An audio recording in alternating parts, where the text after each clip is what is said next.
Olá, meus amigos, tudo bem? Vamos dar início a mais um bloco da nossa série Abra a Sua Bíblia. Então, abra a sua Bíblia e vamos prosseguir nos nossos estudos. E o texto de hoje encontra-se em Mateus capítulo 7, versos 4 e 5. Mateus capítulo 7, versos 4 e 5, um texto bastante conhecido e bem interessante aqui, com várias informações legais, que diz o seguinte: como você pode dizer ao seu irmão, deixe-me tirar o cisco do seu olho, quando há uma viga no seu? Hipócrita, tire primeiro a viga do seu olho e então você verá claramente para tirar o cisco do olho do seu irmão. Esse texto aqui, ele é conhecido, muito conhecido. E ele traz uma informação bem interessante. Aliás, ele traz várias, né? Mas tem uma em específico que é bem legal. Olha só, diz assim: hipócrita, tire primeiro a viga do seu olho. Esse texto nos ensina uma dinâmica. Primeiro a gente resolve as nossas coisas, os nossos problemas, as nossas questões, para depois auxiliar os nossos amigos. Então, primeiro a gente conserta a nossa vida, depois a gente ajuda os outros a consertar a vida deles. Porque se não for assim, o texto explica o que aparenta. Ele diz assim, hipócrita, tire primeiro a viga do teu olho.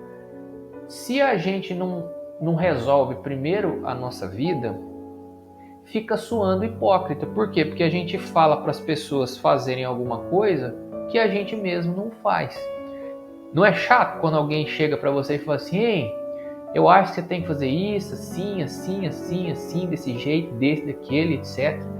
E aí você olha para a pessoa e fala assim: mas rapaz, mas você está me aconselhando a fazer, mas você não faz. Olha que esquisito isso, né? Então soa mal. Então existe uma dinâmica para que as coisas aconteçam de forma fluida, de forma legal. Primeiro você resolve a sua vida. Depois você ajuda o amiguinho a resolver a vida dele. Porque senão soa esquisito. Lembra quando a gente entra no avião que antes da decolagem o piloto fala assim: em caso de despressurização, máscaras de oxigênio cairão sobre a sua cabeça. Coloque primeiro em você e depois ajude quem está do teu lado. É nesse sentido aqui. Eu acho até que o cara que escreveu esse texto do avião leu esses versos, porque essa é a dinâmica. Primeiro coloque em você, ou seja, primeiro resolva o seu problema para depois auxiliar os coleguinhas. Beleza? Então, que o Senhor nos abençoe para que a gente tire o cisco dos nossos olhos, né? Limpe os nossos olhos para depois poder ajudar os nossos irmãos. Beleza? Forte abraço, fique com Deus, curta, compartilhe, comenta, distribui a mensagem aí para quem precisa ouvir. Até mais!